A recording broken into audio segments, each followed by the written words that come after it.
नमस्कार sir. Sir नमस्कार। Sir क्या नाम है आपका? सर कायम दास नाम है। कायम दास जी, आप कहाँ से हैं? गढ़ी कछवाया, जनपद हाथरस, उत्तर प्रदेश से। सर सर क्या काम करते हैं आप? मेरा बिल्डिंग कंस्ट्रक्शन का काम है, ठेकेदारी का। सर संत रामपाल जी महाराज से नाम दीक्षा आपने कब ली? 10 जनवरी 2014 को ली सर।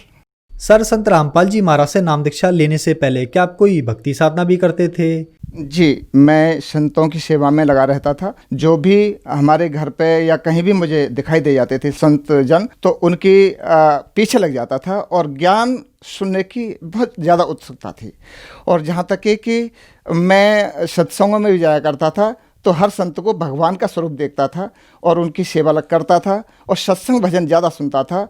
और इससे मुझे ज्ञान भी हुआ था, तो मैं उनके साथ रह करके भजन जान गया था और वो काम करने लगा था मैं उनके साथ में। और मैंने 15 वर्ष तक जो नकली संत हैं, आज मुझे संत रामपाल जी महाराज जी की दया से पता चला है, उनकी खूब सेवा की और उनके साथ रहा। एक दास उनके साथ रह करके जब सत्संगों में भजन गायन करता था तो बहुत शाबाशी मिलती थी। लेकिन एक दिन मुझे बहुत बड़ा सदमा लगा।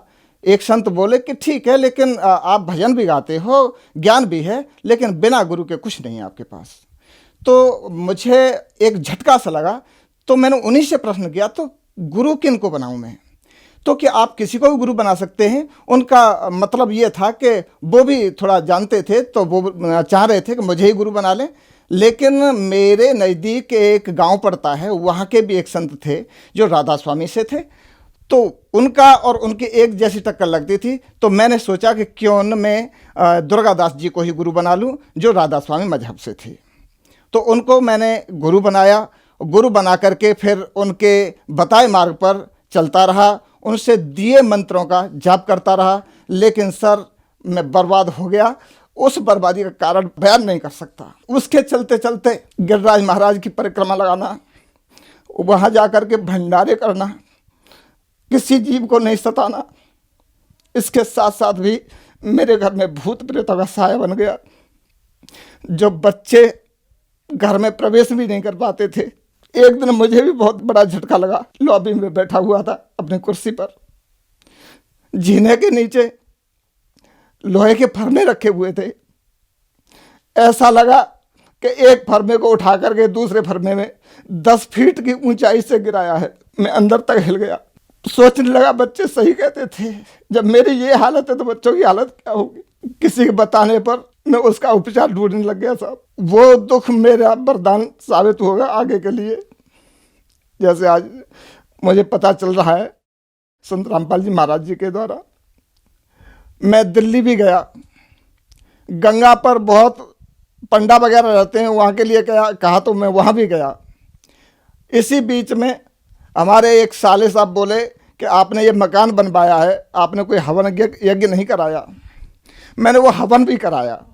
सभी रिश्तेदारों को, जो भी हमारे बंधु सखा थे, सबको बुलाया, हवन करवाया। लेकिन वो तांडव खत्म नहीं हो रहा था। इसी बीच हमारे साले ने कहा कि चलो या जी कोई बात नहीं, हमारी ननिहाल में एक भगत हैं, बहुत बढ़िया हैं, और वहाँ आप चलिए और शायद आपका निवारण हो जाएगा। बरसात का टाइम था। बरसात में भीगते भीगते वहाँ पहुँचा मैं। बच्चों को साथ ले गया।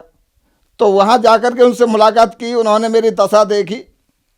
उन्होंने कहा कि भाई आज मैं आश्चर्य में हूँ, आपको देख रहा हूँ कि आप जीवित हो। आपके ऊपर तो 3 ताप का दोष है, आपके ऊपर तो घातें रखी हुई हैं, आप जीवित कैसे हो? और वो सही कह रहा था, क्योंकि मुझसे 2-3 बार एक्सीडेंट भी हो चुके थे। लेकिन परमात्मा की दया थी आज तक जिंदा रखने की, तो बाल बाका नहीं हो पाया। फिर बोले कि चलो मैं ठीक कर दूंगा, कोई चिंता मत करो, घबराने की बात नहीं है। आप, उसने कुछ बताया कि मुझे ताबीज़ लाओ, ये लाओ, वो लाओ। मैं ठीक है लाता हूँ। फिर बोले कि गौलोचन और आएगा, उसमें रखा जाएगा। मैंने कहा साहब मैं गौलोचन को नहीं जानता, ये गौलोचन क्या होता है? तो उसने कहा कि किसी किसी गाय के पेट में न मालूम सींग में जन कहाँ निकलता है, वो कसाई के पास मिलेगा और आप ठीक हो जाओगे। मैंने उनसे कहा, मैंने कहा साहब मुझे मरना मंजूर है, लेकिन मैं किसी गाय की हत्या करके अपनी ज़िंदगी नहीं चाहूँगा। सर फिर क्या कारण बना कि आप संत रामपाल जी महाराज की शरण में आए?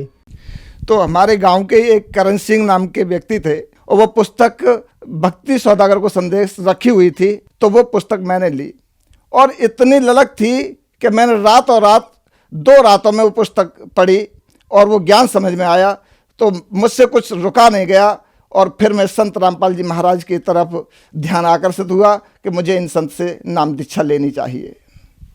सर जब आपने संत रामपाल जी महाराज से नाम दीक्षा ली तो क्या आपको लाभ भी प्राप्त हुए? जी, उसके बाद तो मेरा जीवन ही बदल गया सर। मेरा जीवन, मैं जिस समय ये सब आपको वृतांत बताया मैंने, ये वहाँ भंडारे भी किए, संतों के साथ रहा और उनकी सेवा भी की, तो मैं उस समय तक मुझे कोई लाभ नहीं हुआ, मैं बर्बाद हो चुका था। संत रामपाल जी महाराज जी से नाम लेने के बाद में एक तो मेरी आर्थिक तंगी मेरी सुधर गई। जैसे कि मैं बिल्डिंग का काम करता था तो वहाँ मैं लेबर वर्किंग करता था। संत रामपाल जी महाराज जी की शरण में आने के बाद में मैं एक कॉन्ट्रैक्ट ले रहा था, कॉन्ट्रैक्ट की बात हो रही थी, तो मैं बार बार अपने लेबर रेट के हिसाब से बात कर रहा था, तो वह बात मेरे मुंह से संत रामपाल जी महाराज की दया से निकली कि मैं तो विद मटेरियल भी काम करता हूँ, लेबर वर्किंग भी काम करता हूँ। तो उन्होंने वो बात मेरी पकड़ ली कि साहब हम तो विद मटेरियल काम कराना चाह रहे थे आपसे। तो मैं ठीक है, तो वह कॉन्ट्रैक्ट मुझे विद मटेरियल मिला और संत रामपाल जी महाराज जी की दया से 4 महीने के अंदर मुझे 4-5 लाख रुपए का उसमें प्रॉफिट हुआ। ये संत रामपाल जी महाराज जी की ही दया थी। इसके बाद जो मैं नाम दीक्षा लेकर के अपने घर पे आया, जब घर पे आया तो मुझे जो भूत प्रेत का साया था, बच्चे अंदर प्रवेश नहीं हो पाते थे उस मकान के अंदर, वो खुशी से अपने मकान के अंदर बैठे हैं और संत रामपाल जी महाराज जी की दया से ये सारा प्रकोप खत्म हो गया सर। उससे पहले मैं हर साल अपना ट्रीटमेंट कराता था, कभी भी दस्त लग जाते थे, कभी फीवर हो जाता था, नाना प्रकार की बीमारियों से मैं ग्रसित रहता था। तो संत रामपाल जी महाराज जी की शरण में जाने के बाद आज तक मुझे फीवर भी नहीं आया, मैंने कोई टेबलेट भी नहीं खाई। उनकी इतनी दया रहती है हर समय और वो साक्षात दर्शन भी देते हैं। उन्होंने जो शास्त्र कमल यहाँ बताते हैं वह भी पहले नाम दीक्षा देने के बाद ही खोल दिया था।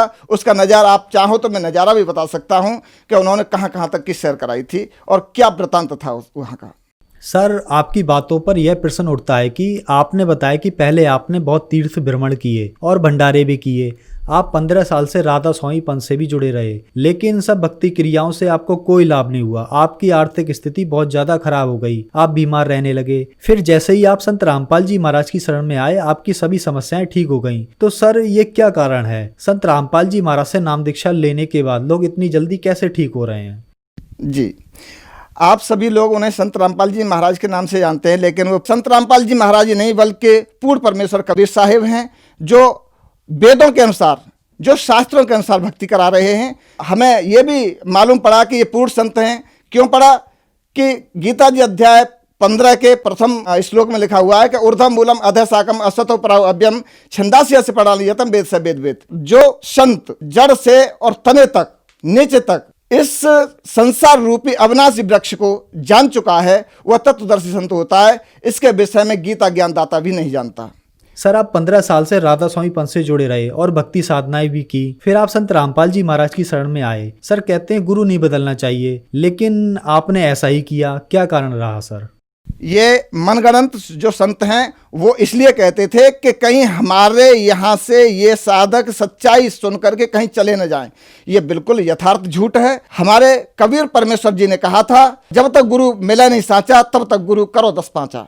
तो हम शास्त्रों के अनुकूल ही, जब एक अगर मोटी मिसाल लेके चलें, हम किसी तरह से रोग से पीड़ित हो गए हैं, हमको बुखार है या कोई भी अनंत बीमारी लग गई है और डॉक्टर से हम उपचार भी करा रहे हैं, वहाँ हमको कोई लाभ नहीं हो रहा है, तो क्या हम दूसरा डॉक्टर नहीं बदलेंगे सर? बदलना चाहिए। तो ठीक इसी प्रकार ये हमारा जन्म मरण का रोग है। इसको ये नकली संत, इनके पास कोई औषधि नहीं है, कोई मंत्र नहीं है इसको काटने का। संत रामपाल जी महाराज जी के पास वह औषधि है, वह मंत्र रूपी औषधि है, जो उनके मंत्रों के उच्चारण से ये काल भी भयभीत होता है। सर संत रामपाल जी महाराज से नाम दीक्षा कैसे प्राप्त की जा सकती है? जी सर, संत रामपाल जी महाराज के विभिन्न चैनलों पर सत्संग चल रहे हैं। उन सत्संगों को देखें, उस सत्संग के चलते नीचे एक पट्टी चलती है, उस पट्टी पर मोबाइल नंबर फ्लैश हो रहे हैं उस पर, तो किसी भी नंबर पर आप बात कर सकते हैं और अपना नज़दीकी जो निवास है वह बता सकते हैं। संत रामपाल जी महाराज जी ने हर जगह नाम दीक्षा खोल रखे हैं, तो अपने नज़दीकी नाम दीक्षा का वहाँ से पता चलेगा, वहाँ से नाम दीक्षा ले सकते हैं सर, जो दर्शक आज आपको देख रहे हैं, खास करके राधा स्वामी पंथ वालों के लिए आप क्या कहना चाहेंगे? जी सर, मैं उन भाइयों से निवेदन करना चाहूँगा कि जो भी भक्ति साधना में आप लगे हुए हैं, क्योंकि हर व्यक्ति, हर शिष्य अपने गुरु को सर्वोपरि मानता है, मानना भी चाहिए। तो दास ये कहना चाहेगा कि उस जो भक्ति आपको मंत्र दिए गए हैं उनको शास्त्रों से कंपेयर करें, क्योंकि आज पढ़ा लिखा समाज है, युवा समाज है, तो उसको कंपेयर करके हमें यह देखना चाहिए कि हमें जो वे ऑफ वर्शिप बताई है, जो मार्ग बताया है, भक्ति मार्ग बताया है, ये हमको कितना कहाँ तक ले जाएगा और इससे मोक्ष मिलेगा भी या नहीं, ये शास्त्र प्रमाण है। अधिक जानकारी के लिए साधना चैनल ही देख लें, उससे बिल्कुल क्लियर हो जाएगा कि हम कौन सी साधना कर रहे हैं और ये हमें कहाँ तक पहुँचाएगा। हम काल के जाल में फंस रहे हैं। उनसे मेरा निवेदन है कि अपनी साधना को शास्त्रों से कंपेयर करें, उन्हें खुद मालूम पड़ जाएगा कि हमें कौन सी भक्ति मिल रही है और कौन सी चाहिए थी। धन्यवाद सर। सत साहेब।